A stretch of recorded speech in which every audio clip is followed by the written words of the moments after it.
आप YouTube channel देख रहे हैं। मैं इमरान खान हूँ। सबसे पहले इंटरनेशनल खबरें और फिर उसके बाद पाकिस्तान के अंदर से।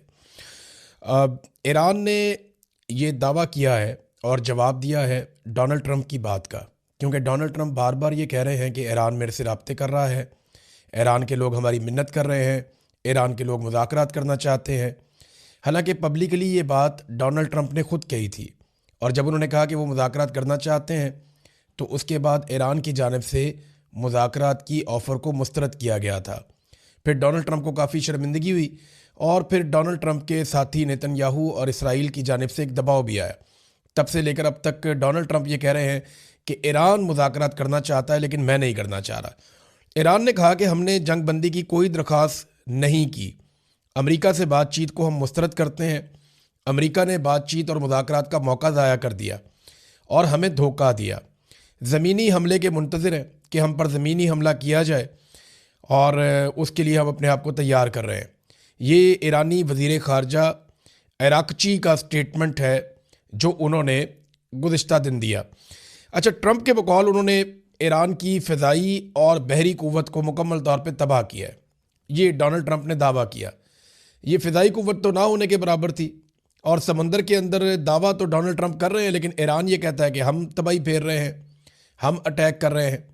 एक अमरीकी ऑयल टैंकर को भी निशाना बनाया ईरान ने, और वो जो निशाना बनाते हैं उसके बाद फुटेज भी जारी करते हैं, वो बताते हैं कि हमने ये किया।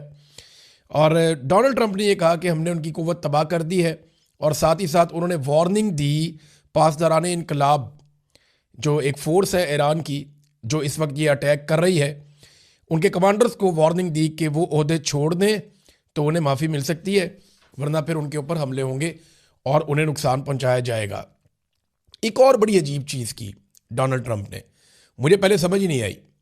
डोनाल्ड ट्रंप ने कहा कि जो नया सुप्रीम लीडर मुंतखब किया गया ईरान में, मुश्तबा खामनई, आयतुल्ला खामनई के बेटे हैं, उनके बारे में डोनाल्ड ट्रंप ने कहा जी कि मुझे वो कबूल नहीं है, खामनई का बेटा। और साथ उन्होंने ये कहा कि नए सुप्रीम लीडर के इंतखाब में मुझे शामिल किया जाए। यानी वो जो कमेटी है जो फैसला करती है कि नया सुप्रीम लीडर ईरान का कौन होगा, डोनाल्ड ट्रंप कहते हैं कि उसके इंतखाब में मुझे शामिल किया जाए, मैं बताऊंगा किसे ईरान का सुप्रीम लीडर बनाना है। अब मामला ये है कि ये तो उनका बड़ा मजहबी मामला है और उनका अपना ज़ाती अंदरूनी मामला है और अपना तरीक़ाकार है। अब इसमें डोनाल्ड ट्रंप मुदाखलत कैसे कर सकते हैं? देखिए, इसी को बोलते हैं रिजीम चेंज। डोनाल्ड ट्रंप चाहते हैं कि उनकी मर्ज़ी से हो जाए, लेकिन ईरान इसके बारे में कुछ मानने को तैयार नहीं है। कुछ खबरें ऐसी भी आई हैं कि नेतन्याहू को तशवीश हुई है इसराइल को, और उन्होंने अमरीकी हुकूमत से इसके बारे में सवालात भी किए। ख़ास तौर पे डोनाल्ड ट्रंप से पूछा है कि जनाब, हमें ये पता चल रहा है कि आप किसी और सोर्स के ज़रिए से ईरान को अंगेज कर रहे हैं। ये बात ना इसराइल के लिए बहुत परेशान कुन है कि अगर अमेरिका इस लड़ाई में से निकल जाता है तो फिर ईरान इसराइल को धोकर रख देगा। इसराइल की पूरी कोशिश होगी कि अगर अमेरिका इस लड़ाई को बंद करता है तो इसराइल के साथ भी ईरान की मुकम्मल जंगबंदी हो और इसराइल को ईरान से मुकम्मल तहफ़्फ़ुज़ दिया जाए। ये बात हम सब ने देख ली है और हम सबको इस बात पे यकीन है कि अगर 1-on-1 लड़ाई हो, अमेरिका बीच में ना हो, तो इसराइल की दुर्गत बना सकता है ईरान। ये तो हमने देख लिया, हमें आइडिया हो गया कि जिस किस्म की उसके पास ताकत है मिसाइलों की, ड्रोन्स की, उनके ज़रिए से वो इसराइल के लिए बड़े मसाइल पैदा कर सकता है। बल्कि फिर हिजबुल्लाह भी शामिल हो जाती है, हमास भी शामिल हो जाती है, दीगर तंजीमें भी शामिल हो जाती हैं, तो इसराइल के लिए प्रॉब्लम बढ़ जाती है अगर अमेरिका ना हो तो अमेरिका का निकलना ही इसराइल के लिए डरावना ख्वाब है। कुछ तजियाकार ये कह रहे हैं कि इंडिया को एक सेकंड ऑप्शन के तौर पे रखा गया है इसराइल की जानिब से, और इसीलिए नरेंद्र मोदी ने बड़ी जपियाँ शपियाँ डाली थी नेतन्याहू के साथ और बहुत सारे ट्वीट भी किए थे, बहुत सारी यादगारी बातें भी की थी। अब इसमें एक ईरानी सफ़ीर है, उन्होंने भी स्टेटमेंट दिया इंडिया के हवाले से कि इंडिया ने ना तो माफ़ी मांगी है, ना कोई रब्ता किया है। हालांकि इंडिया के मेहमान थे जो नेवी के लोग ईरान के आए हुए थे फ़ौजी, और उनका शिप वहाँ पे मौजूद था, उसे डबो दिया गया और बहुत बड़ी तादाद में लोगों का कत्लेआम किया गया अमेरिका की जानिब से। तो ना अमेरिका की मजम्मत की, ना ईरान के साथ ताज़ियत की, और वो कोई रब्ता कर नहीं रहे। तो जब ईरानी सफ़ीर से पूछा गया, उन्होंने कहा जी ये बात तो फिर आप इंडिया से पूछें ना, हमसे ना पूछें। तो इंडिया के ईरान के साथ ताल्लुकात काफ़ी ख़राब हुए हैं और मुमकिन है कि इसराइल ने एक ऑप्शन के तौर पे इंडिया को वाकई रखा हो, जैसा कि कुछ तज्ज़ियाकार दावा कर रहे हैं। नाज़रीन, सऊदी अरब कि खलीजी ममालिक में एक लीडिंग पोजीशन है, इससे कोई इनकार नहीं कर सकता। यानी सऊदी अरब से बेहतर पोजीशन खलीजी ममालिक में किसी की नहीं है, और सबसे बड़ा मुल्क भी वही है, रकबा भी बहुत ज़्यादा है सऊदी अरब का, और साथ में खाना काबा वहाँ पे है, मस्जिद नबवी वहाँ पे है। तो उस वजह से भी खादमैन हरमैन शरीफैन होने की वजह से भी सऊदी हुक्मरानों को एक अलग से हैसियत हासिल है। तो सऊदी अरब ने एक स्टेटमेंट दिया एक मरतबा फिर, उन्होंने कहा जी अपनी सरजमीन ईरान के ख़िलाफ़ इस्तेमाल नहीं होने देंगे, ना फ़िज़ा ना समंदर ना ज़मीन। ये सऊदी अरब का स्टेटमेंट है, इस पर ईरान ने उनका शुक्रिया अदा किया सऊदी अरब का। देखिए, इससे पहले सऊदी सरजमीन इस्तेमाल हुई है और सऊदी अरब में अमरीकी अड्डे मौजूद हैं। अब जब उन्होंने सरजमीन इस्तेमाल की तो वो अमरीकी अड्डों के ऊपर अटैक किया ईरान ने। तो सऊदी अरब ने अब ये कहा है कि वो अपनी सरजमीन को इस्तेमाल नहीं होने देंगे ईरान के ख़िलाफ़। ये ईरान के लिए बड़ी पॉजिटिव चीज़ है, और ये स्टेटमेंट तब आया जब सऊदी अरब के अंदर ईरान ने काफ़ी अपने टारगेट हिट किए हैं, और कुछ सऊदी अरब के अंदर ऐसे टारगेट हिट हुए हैं जिनके बारे में ईरान कहता है कि ये हमने नहीं किया। लेकिन पहले आप ये ले लें कि सऊदी अरब कह क्या रहा है और मामला है क्या। देखें, सऊदी अरब के कुछ सोर्सेज, हत्ता कि सऊदी अरब के जो बाखबर सहाफ़ी हैं, वो भी अब ये दावा कर रहे हैं, और सऊदी अरब में कोई सहाफ़ी अपने से दावा कर नहीं सकता। सऊदी हुकूमत इस मामले में बहुत सख्त है। आप कोई ऐसी खबर दे नहीं सकते सऊदी अरब में जिससे वहाँ की हुकूमत इख्तलाफ करती हो। तो सऊदी सहाफ़ी अगर कोई बात करते हैं तो इसका मतलब ये है कि सऊदी गवर्नमेंट की भी लगभग यही बात है। और सऊदीया के साबिक जो इंटेलिजेंस चीफ हैं उन्होंने भी यही बात की थी। पहले आप ये देख लें कि जो सऊदी वज़ीर ख़ारजा है उनका स्टेटमेंट क्या है। वो ये कहते हैं कि इंतहा पसंद इसराइली हुकूमत अमन नहीं बल्कि तशद्दुद और तबाही की ख्वाहां है। यानी तशद्दुद करना चाहते हैं, तबाही फैलाना चाहते हैं। ये इनका अमन से कोई ताल्लुक़ नहीं है इसराइलियों का। और ये बात गाज़ा में भी वाज़ेह थी। ये सऊदी वज़ीर ख़ारजा का स्टेटमेंट है। अब सऊदी अरब के सोर्सेज और वहाँ के सहाफ़ी ये दावे कर रहे हैं कि इब्तदाई तहकीकात जो की गई हैं सऊदी अरब में और दीगर गल्फ़ ममालिक में, उनमें पता चलता है कि गल्फ़ ममालिक पर होने वाले तमाम हमले ईरान ने नहीं किए। यानी कोई और भी है जो गल्फ़ ममालिक में हमले कर रहा है। और इस पर उन्होंने फर्दर ये कहा कि खदशा है कि इसराइल और अमेरिका ने गल्फ़ को जंग के अंदर घसीटने की कोशिश की है। यानी ये हमले इस तरीके से किए गए हैं कि जो अरब ममालिक हैं या खलीजी ममालिक हैं या गल्फ़ कंट्रीज़ हैं वो इस जंग के अंदर खिंचे चले आए और उनको मजबूर किया जाए कि वो इस जंग का हिस्सा बने। ये बड़ी अलार्मिंग चीज़ है। और ये अब तहकीकात हो रही है ना, इब्तदाई तौर पे तो पता चल रहा है कि ईरान ने जो अटैक किए वो तो सिर्फ अमेरिकन पे किए हैं। अमेरिकन एम्बेसी पे कर दिया, CIA के ऑफिस पे कर दिया, अमेरिकन रेडार्स के ऊपर कर दिया, उनके कम्युनिकेशन के सिस्टम के ऊपर कर दिया, समंदर में उनका कोई एसेट है तो वहाँ पे कर दिया, जो अमेरिका के पास बेसिस हैं वहाँ पे अटैक कर दिया। वो तो बहुत तबाही फेरी है। अब उनकी जो है वो सैटेलाइट फुटेजेज आ रही हैं, उस पर अमेरिका को बड़ी तशवीश है। अब चीन भी वो सैटेलाइट रखता है, रशिया भी रखता है, तो दुनिया को मिल तो जाती है। CNN से बहुत तंग है, कुछ और मीडिया हाउसेज हैं, अल जज़ीरा, उनसे वो बहुत तंग है कि ये पूरी दुनिया को दिखा रहे हैं कि अमेरिकन बेसिस को तबाह किया गया है ड्रोन से और मिसाइलों से। तो ये अमेरिका के लिए जो सुपर पावर अपने आप को कहता है उसके लिए इसमें सुबकी और शर्मिंदगी वाली बात तो है। एक और नाज़रीन बड़ी तशवीशनाक खबर आई है, ये अमेरिका से आई है। इससे पहले मैंने कुछ इसराइलियों को ये बात करते हुए सुना भी और उनके मैंने क्लिप्स देखे। उसके बाद जो अमरीकी सहाफ़ी हैं जिनका मैंने पहले भी जिक्र किया था, ये टक्कर कार्लसन, इन्होंने एक बड़ी अलार्मिंग किस्म की खबर दी है। और ये खबर पहले भी मौजूद थी, लेकिन अब क्योंकि इसकी तस्दीक होती चली जा रही है तो मैं आपके साथ शेयर कर रहा हूँ कि मस्जिद अक्सा को शहीद करने का मंसूबा है। जिस तरह गल्फ़ कंट्रीज़ में इधर उधर से मिसाइल आकर लगे हैं ना, ऐसे ही कहीं से कोई मिसाइल आकर मस्जिद अक्सा पे लग सकता है और मस्जिद अक्सा को शहीद करने के बाद उसका इल्ज़ाम लगा दिया जाएगा ईरान पे, ताकि अरब ममालिक या गल्फ़ कंट्रीज़ मिलकर ईरान के ऊपर अटैक करें और ये आपस में लड़ने लगे। और प्लान ये है कि बाद में यहाँ पे थर्ड टेम्पल तामीर किया जाए। ये अमेरिका के जो वज़ीर जंग हैं वो ये स्टेटमेंट पहले दे चुके हैं।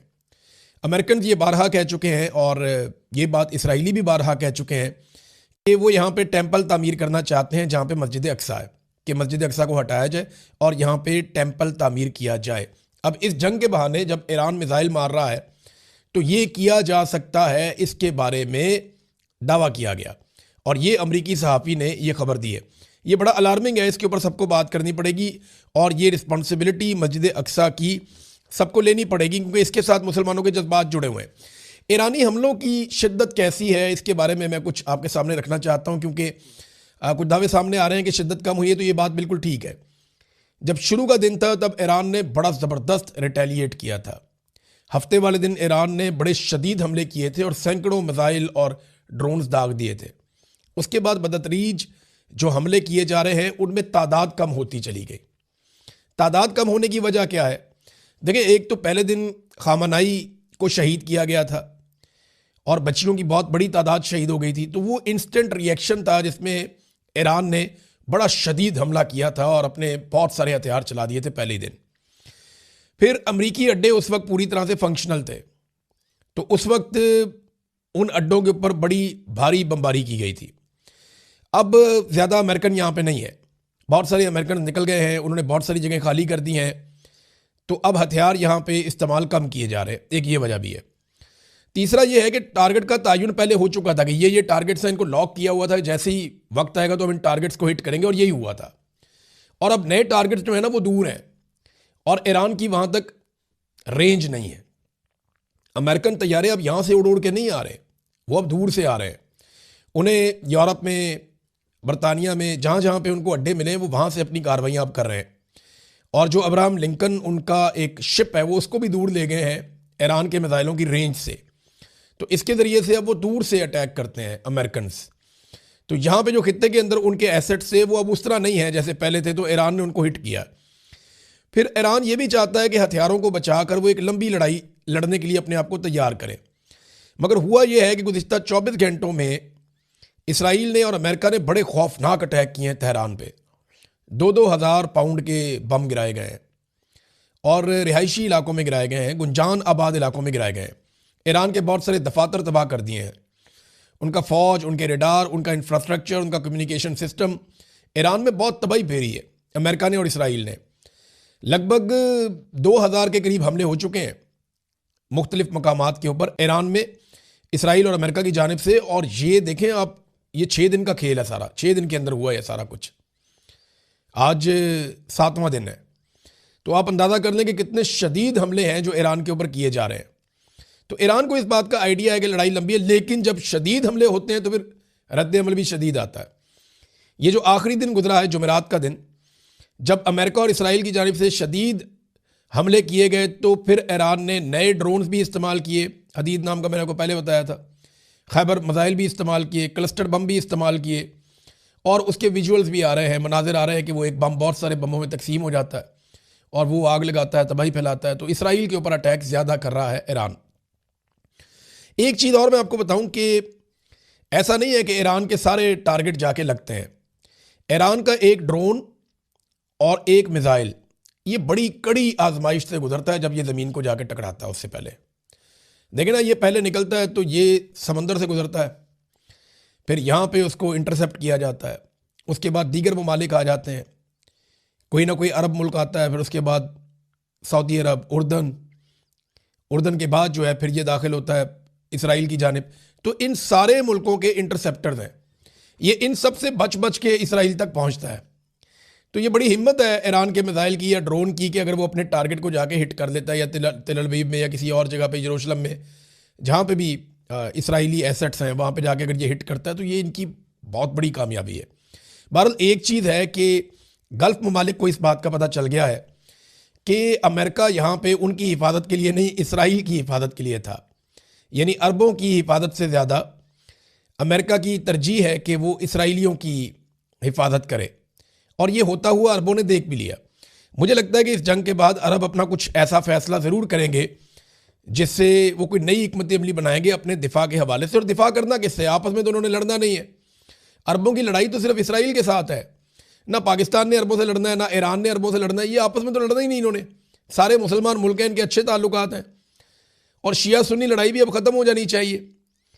और बहुत हद तक इसके अंदर मुसलमानों में इत्तफाक़ राय पाया भी जाता है। बहरहाल ये इसराइल के साथ लड़ाई का मामला है, तो फिर इसराइल को भी प्रोटेक्ट करेगा और अरबों को भी प्रोटेक्ट करेगा एक ही मुल्क, तो ये मुमकिन नहीं है। अरबों को मेरे ख्याल में अब फैसला करना पड़ेगा। कुर्दिश फोर्सेस जो हैं उनका भी स्टेटमेंट आया जो बड़ा पॉजिटिव है। यहाँ पे कुर्दिस्तान रीजनल हुकूमत है, उसका रद्द-ए-अमल है।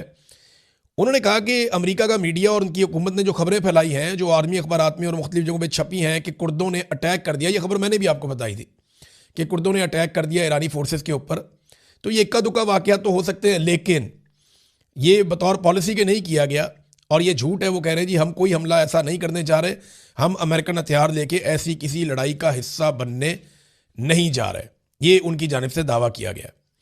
ईरान ने, मैंने आपको बताया था कि अमरीकी टैंकर तबाह किया खलीज फारस में, और अमरीका के अंदर जो पेट्रोल की कीमतें हैं गुज़िश्ता एक साल में इतनी ज़्यादा नहीं थी जितनी अब हो गई हैं। अमेरिका में पेट्रोलियम मसनूआत की कीमतें इस हमले के बाद मज़ीद बढ़ गई हैं। वैसे भी जो बहरान आलमी मंडी में पैदा हुआ है तो कीमतों का असर तो अमेरिका पे, यूरोप पे, पूरी दुनिया पे जाएगा। पाकिस्तान में पेट्रोल की किल्लत पैदा हो गई है, हुकूमत कोई और मौक़िफ़ दे रही है। ओगरा का मौक़िफ़ कुछ और है, कह रहे जी बहुत पेट्रोल है हमारे पास, जबकि डीलर्स हैं वो अलग तरह का बयान दे रहे हैं कि नहीं जी महदूद है हमारे पास। अवाम के अंदर बेचैनी है, अवाम दौड़ रही है कि जनाब हम अपना पेट्रोल इकट्ठा कर लें, ये ना हो कि हम घर बैठ जाएं। दूसरा, हुकूमत ये सोच रही है क्योंकि स्मार्ट लॉकडाउन लगा दिया जाए, लोग ज़्यादा घरों से निकले ही ना, पेट्रोल का कम से कम इस्तेमाल करें ताकि जो पेट्रोल है उसको लंबे अरसे तक इस्तेमाल किया जा सके। अब डीलर्स ये चाहते हैं कि वो पेट्रोल अवाम को ना दें और पेट्रोल को रोकें, ताकि जैसे इसकी कीमत बढ़े तो वो इससे मुनाफा भी कमा सकें। तो पाकिस्तान में तो ये चीज़ चल रही है, जब भी कोई बहरान आता है तो उससे फ़ायदा उठाने की सब कोशिश करते हैं, और पाकिस्तानी हुक्मरानों की तवज्जो इन मामलात की तरफ नहीं है, उनकी तवज्जो किसी और मामले की तरफ, दुनिया उनका मजाक उड़ाती है। ये रशिया के साबिक सदर हैं दिमित्री मेदवेदेव, और ये साबिक रूसी सदर भी हैं, साबिक रूसी वज़ीर आज़म भी हैं, और इस वक्त सिक्योरिटी काउंसिल ऑफ रशिया के डिप्टी चेयरमैन भी है। उन्होंने तंज किया है शहबाज शरीफ जैसे लोगों पे। तंज करते हुए उन्होंने क्या कहा, जरा ये आप सुने। इन्होंने तंज करते हुए कहा कि जनाब क्यों ना डोनाल्ड ट्रंप को अमन का नोबेल इनाम दे दिया जाए, जंगें शुरू करने पे, मासूमों को कत्ल करने